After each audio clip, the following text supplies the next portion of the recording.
What Enoch did to the leaders of giants before the flood will blow your mind. Once upon a time, in a world ruled by mighty giants, there were legendary leaders among them: Yahweh, Gilgamesh, Hobab, Ohia, his brother Haya, and a nameless giant who was a close friend of Ohia. This is a story derived from the Book of Giants, a text likely attributed to Noah. The origins of the story may lie before, during, or immediately after the Great Flood, with the narrative concluding at this cataclysmic event. Speculation suggests the time frame of its completion may be around 4300 BC. Interestingly, parallels with the Book of Enoch suggest a companion relationship between the two texts. Some scholars propose that they were initially part of a single document, later separated over time. This connection deepens the intrigue surrounding their shared narrative. It sheds light on ancient beliefs, traditions, and perhaps even a unified ancient worldview. The story tells that in the days when wickedness blanketed the earth like a dark shroud, God looked upon his creation with sorrow. Seeing the need for guidance and morality among mankind, he commanded a group of angels known as the Watchers to descend and impart wisdom to humanity. Led by Shemuhaza and Azazel, these celestial beings formed a council and began their divine task. Yet temptation soon lurked in the hearts of some. A group of women from the Canaanite tribe, descendants of Cain, the first murderer, beguiled the Watchers. These angels, drawn to the physical world, took human form and married these women. From these unions, a race of giants known as the Nephilim was born. They were a breed of insatiable hunger and destructive tendencies. As the Nephilim multiplied and spread across the land, consuming all in their path, the earth suffered. Cities became battlegrounds, and humanity was drawn into their conflicts. The once harmonious balance of nature faltered, plagued by the presence of these unnatural beings. Realizing their grave mistake, the Watchers pleaded for forgiveness, but their cries fell on deaf ears. God, in his divine judgment, condemned them to live out their days in the physical realm, stripped of their angelic nature. A prophet named Enoch was sent to deliver this damning decree. Enoch foretold the Watchers' eventual damnation and the world's continued descent into chaos. He warned of the corruption of mankind's pure genetics by the tainted bloodline of the Nephilim. Moreover, Enoch spoke of the abominable union between the Watchers and animals, resulting in grotesque hybrids that further polluted the earth. In the face of impending doom, Enoch's prophecies echoed through the ages. They served as a solemn reminder of the consequences of hubris and the enduring struggle between good and evil. The Book of Giants presents an expansive retelling of the biblical narrative found in Genesis chapter 6, verse 1, 4. This passage describes the birth of giants. According to the story, the giants originated from the union between the Watchers, the sons of God, and human women. These Watchers, originally dispatched by God to guide humanity, succumbed to temptation. They engaged in relationships with mortal women. As a result, a hybrid race of giants, the Nephilim, was born. The actions of the Watchers and giants, referred to as the Grigori, led to widespread devastation and moral decay. They not only engaged in destructive behavior, but also divulged sacred secrets and mysteries from heaven to their offspring and humanity. This breach of trust had far-reaching consequences, further worsening humanity's plight. Upon learning of the grievous actions of the Watchers and giants, Enoch was filled with distress. He petitioned God on behalf of humanity. In his infinite mercy and wisdom, God called upon Enoch to preach repentance to these wayward beings. He offered them a chance to turn from their destructive path and avoid divine wrath. In a display of grace, God sent dreams to select giant sons, including Ohia and Haya, urging them to seek repentance. These dreams perplexed the assembly of Watcher giant associates, prompting them to send Yahweh to seek guidance from Enoch. Enoch, guided by divine revelation, delivered the oracles requested by the Watchers and giants. He also provided twin tablets revealing the full meaning of their dreams and God's impending judgment. Despite the opportunity for redemption, many of the Watchers and giants, consumed by pride, defiantly chose to continue their wicked ways. The fragments of the Book of Giants leave this pivotal moment incomplete, capturing the tension and defiance of these rebellious beings. Interestingly, the Book of Giants, both in its Quran and Manichaean versions,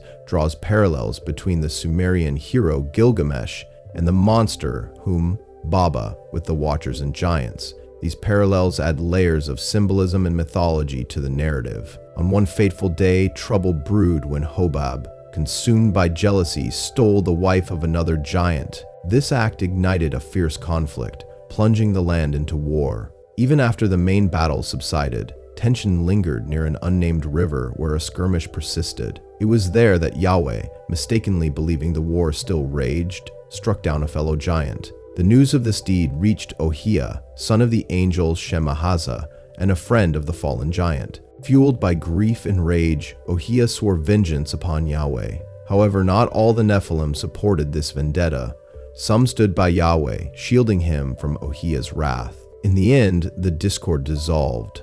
As time passed, Ohia's anger waned, and the plot to end Yahweh's life was forgotten. In the shadow of impending judgment, the four giants, Gilgamesh, Ohia, Haya, and Yahweh, were visited by haunting vision. These visions foretold of a garden laid to waste and a tablet submerged in water. Fearing the wrath of divine retribution, they sought meaning in these cryptic messages. Amid their apprehension, a consensus emerged among the giants that these visions were meant as judgment. Yet uncertainty clouded their minds. Blaming Azazel, a notorious wrongdoer among them, they demanded answers. Yahweh, chosen by fate or perhaps by chance, was tasked with seeking counsel from the prophet Enoch. Yahweh journeyed to Enoch, who bestowed upon him 2 tablets bearing revelations of the impending cataclysm. Returning to his brethren, Yahweh relayed the prophet's words. The tablets spoke of a forthcoming deluge, a flood that would cleanse the world of its sins. All but Noah and his kin would be spared. Before the flood, Azazel, the instigator of much of their misdeeds, would be bound in the depths of hell. The fallen angels, including the Watchers, would face their own reckoning, shackled by divine justice as the floodwaters surged forth. Their fate was sealed. As the final days drew near, the world trembled with the echoes of war once more. The giants clashed in a savage conflict, claiming countless lives in their relentless fury. Meanwhile, Noah diligently toiled on his ark, a refuge painstakingly crafted over 5 long years.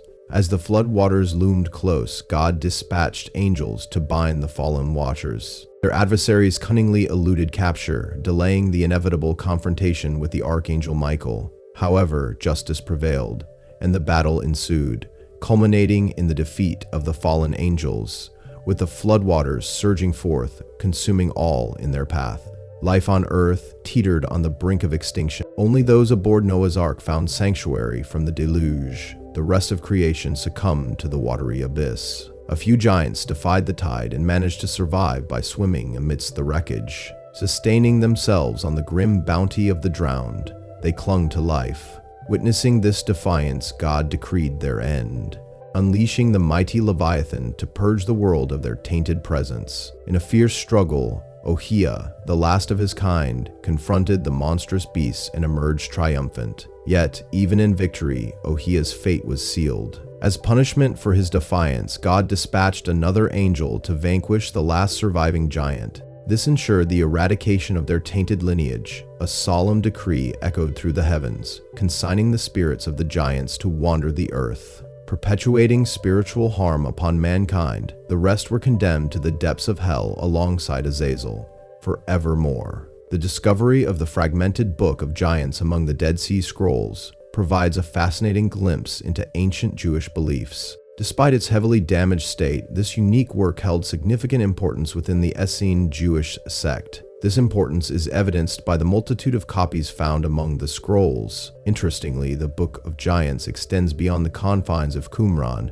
with a slightly altered version embraced by the Manichaeans. The Manichaeans were a diverse group amalgamating Jewish, Christian, Zoroastrian, and Asian beliefs. Mani, the founder of this religion, included a reconstructed version of the Book of Giants in his writings, shedding further light on its narrative. Scholars have pieced together a likely narrative by comparing these disparate copies. Additionally, other sources, such as a Jewish midrash and possible summaries in the Clementine homilies, offer valuable insights into this enigmatic text. Through meticulous analysis and comparison of these varied sources, a clear understanding of the ancient narrative emerges. This enriches our comprehension of ancient beliefs and the diverse cultural tapestry of the time, The Book of Giants has intrigued scholars for decades, particularly as it has been associated with Middle Iranian origins. Some now suggest it may have originally been written in Eastern Aramaic. This ancient text circulated among the Manichaeans, a religious group attributed to Mani, a Parthian citizen of southern Mesopotamia who lived in the 3rd century. Mani's teachings were influenced by El-Kasai, a Jewish Christian prophet from the early 2nd century. The connection between the Book of Giants and the Manichaeans raises questions about its origins and transmission. Some scholars have noted similarities both in genetics and ritual customs between the followers of El-Kasai and the Essenes, a Jewish sect associated with the Dead Sea Scrolls. This suggests a potential link between these ancient groups, shedding light on the diverse religious landscape of the time. If you enjoy this video and want to see more like it, please consider subscribing to us and hitting the like button. Feel free to write a comment below and suggest which theory you want to see next. If you'd like to further support this channel, please consider joining. Our membership link will be found in the description box below. We appreciate your support, and as always, thanks for watching.